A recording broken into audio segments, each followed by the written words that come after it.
Hello there, y'all, and welcome to Fennec Fables. Thanks so much for coming by. I've got some interesting stories from my store one-shot games to share with you today. So grab a seat, grab a drink, sit back and relax as I regale you with a few more of my frustrating and comedic moments of running public games. For our first tale, I'm going to be talking about one of those times I tried to run a game to teach a particular mechanic, or in this case, a danger.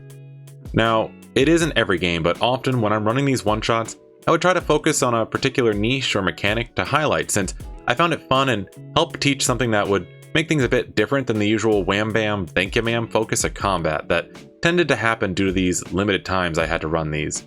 In this particular one shot, I was trying to help folks get into the headspace of keeping themselves aware of the environmental risks to help them see how descriptions can be clues to problems. All to say that this particular one shot focused on traps. Now, due to the players' levels and the fact that I wanted to keep things fun, I made sure that not only were the traps low damage, if any at all, but to also be useful to them and possibly turned around on their quarry if they found out how they worked. One of the biggest things I can recommend to game masters if you are trying to use traps in games and may not have used them yet or feel that your players aren't used to them yet, is to use a trick that's common in video games. This being that the first shot or attack of an unseen enemy will usually miss. This gets the player to focus and to prepare and hopefully counter what's happening. In this instance, this meant that there was a trap that had already sprung and was stuck open to show them that there was, in fact, things going on here. But with that bit of setup, let me start the story proper. On this particular day, I had a group of about 5, if I remember correctly. Classes don't really matter too much, but I know it was a solid mix of casters and marshals. The scenario was that the players were all hired on to capture a spy that had been found out and had made a run for it. They'd already been on their trail, and so after a quick chase description with the spy having the lead, I described them running into the ruins of an old stone entrance into the side of a rock outcropping. I described them hearing the echoing sounds of heavy footfalls on stone, and then sudden shuffling and what sounded like scraping of metal on stone, a rattle like a chain, and then a sudden heavy thud. At this point, I had them roll initiatives, and then re-describe the sounds they heard for those that wanted clarifications. What they had entered was intended to be the lower part of an armory, with the destroyed main facility above, and this part being revealed due to time. I had left clues that it had been moved into and repaired, and was likely a safe house of sorts, though these details had never made a chance to make themselves apparent. In the front hall, they found what looked to be a pit trap, with a heavy stone slab on a fulcrum that would lower if stepped on, and then would have reset after the person fell down, but had gotten stuck and broken in half, so clearly showing that there were things to be wary about in this location. This was my way of forewarning them diegetically that there were dangers, and to also help them build an association with the sounds that they had heard before that I hoped would have them piece together the steps needed to neutralize at least part of the dangers. While some of the players were trying to be cautious and look about, on a particular player's turn they decided that this didn't affect them and to trot on ahead.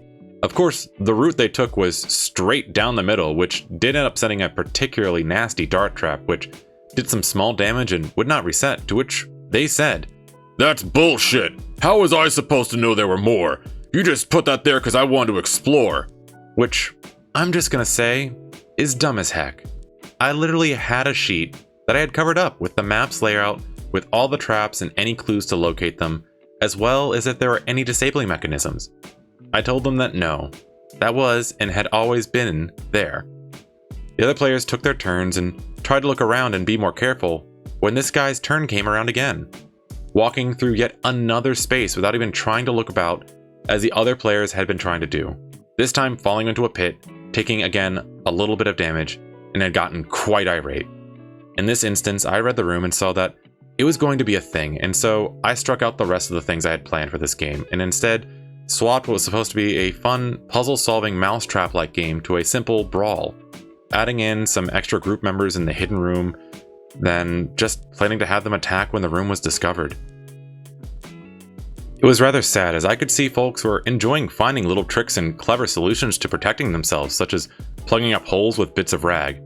Suffice it to say, my description at the beginning was me trying to indicate that one of the wall sconces had to be turned. This was the scraping of metal on stone. This would have actually put the traps that had pressure plates on hold for a few rounds, which was what the sound of the chain was. The heavy stone thud was them pressing a wall stone to slip into a hidden chamber and it slamming back into place. The fight that replaced these things was rather lackluster, as it became a simple surround and conquer event, which went over fairly fast once they found the room. overall, it was rather disappointing that it ended up going the way it did, as I would have thought it'd be a nice break of the monotony of things, and it was something that folks were enjoying, but I didn't want to risk the chance that somebody else ended up having an outburst at the table and derailing things.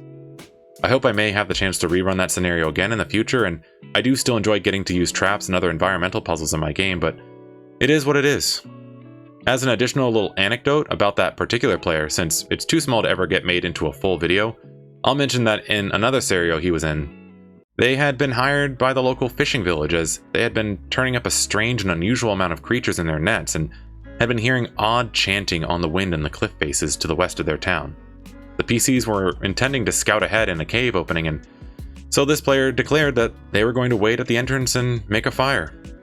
I said, okay, sure, and went on to ask the ones scouting ahead how they were going about it as they waded through a flooded walkway that then led into a hallway that appeared to no longer be a cave face but instead cut stone.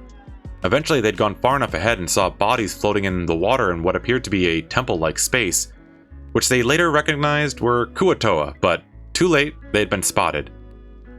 At this point, the player said he attacked them, and when asked how he would know, let alone be there, he said he'd been falling behind them, which I then referred back to his declaration of making a campfire.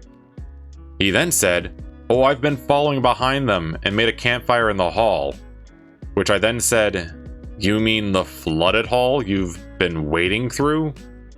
And then I decided it just wasn't worth it and dropped it. It was an interesting fight, and it involved them dealing with swimming, elevation, and difficult terrain, but anyways, now into the next story. I'm going to preface this one with a trigger warning for mentions of enslavement. The act did not occur in the story, but if that subject matter is something that you do not wish to hear about, I completely understand and thank you for watching this far. If you'd like to hear the questions at the end, please jump to this time code showing on the screen now. If not, please like and share the video. Have a great day, and I hope you can join us in the next one. In this story, I was running one of my personal favorite one-shots that I tend to bring out quite often, this being the tornado encounter. It's a lot of fun and lets the players get to feel like heroes, running into buildings and getting people to safety. I won't get into the major mechanics as it doesn't matter, but effectively, at the top of the round, I make some rolls for the direction and distance it'll move, and if it's picked up anything major, there's a chance it'll get tossed, in which case it's another roll. It's been a big hit each time I've run it, including this one, which involved it turn 1 making a direct beeline and immediately taking out the exact space that the town mayor was in. It was hilarious, and I had to stop myself from just laughing out loud at the hilarity of it.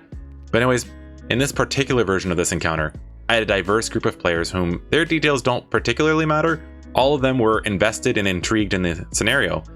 The one that does matter, though, is the player playing as a lizard folk. This was my first time gaming for this particular person, and I was trying to make them feel welcome, but it definitely took a turn. During the initial roleplay bit of the scenario, as folks were milling about and talking with one another, things had been going normally, up until the lizard folk decided they wanted to talk with some people. They began asking/discussing on how and where they could procure slaves. Now, again, I'd not played with this person before, and it threw me for a loop because I had no idea what would ever prompt them to think that sort of question would be allowed. I butted in that there were no slaves here in a tone I had hoped would give him a clue to drop it. He did not, in fact, drop it. He pressed on, asking, well, if there aren't any, how could he make some? And I sternly say that that isn't going to be happening here. At this point, I started the scenario hoping to distract the other players from the very uncomfortable moment that had just occurred. I described as they heard a harsh wind picking up and the shutters to the windows began banging fiercely. The players all looked out the windows and, to their amazement, saw a small tornado making its way over the hill and onward to town. Most immediately rushed out the door and began trying to save lives, with one small group going out to the field to save cattle and horses, which I was quite happy to see. But the lizard folk did not. They had seen that I had the bar back and a few non-player characters make a dash for the cellar, which was behind the bar, and decided to follow them there, setting himself out the entire scenario. I had tried prompting him to see if he wanted to do anything else, but he just said nope, and sat there the entire session, not even looking mad. I do believe at one point he made one more query if there were any injured whom may be willing to have a life debt if he healed them, but I cut that there real quick because I was really not in the mood to keep that going. Now, while I have no issues involving difficult topics in my home games, after a solid session 0 of discourse, I've never allowed those sorts of things at one-shots because I can't have a session 0 at these. I have no real way of checking what lines or veils folks may have or what topic may be triggering, so I try to keep it safe on those sides of things. This is one of the only times in my public gaming experience I've ever had a player so absolutely keen on pressing for this, especially when the one-shot had no connection to that type of subject whatsoever. I am still to this day questioning what about me made them feel that it was an appropriate subject to try and shoehorn into a game. Did they feel that since they were playing a lizard folk, it excused their behaviors? I don't think I'll ever get a satisfactory answer to that one.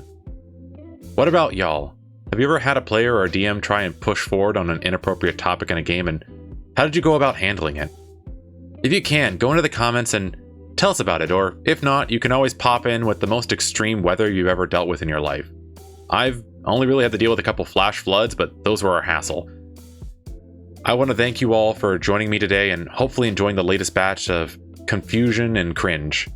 If you can, a like, a share, or especially a subscribe really helps as I work on getting more of these videos out.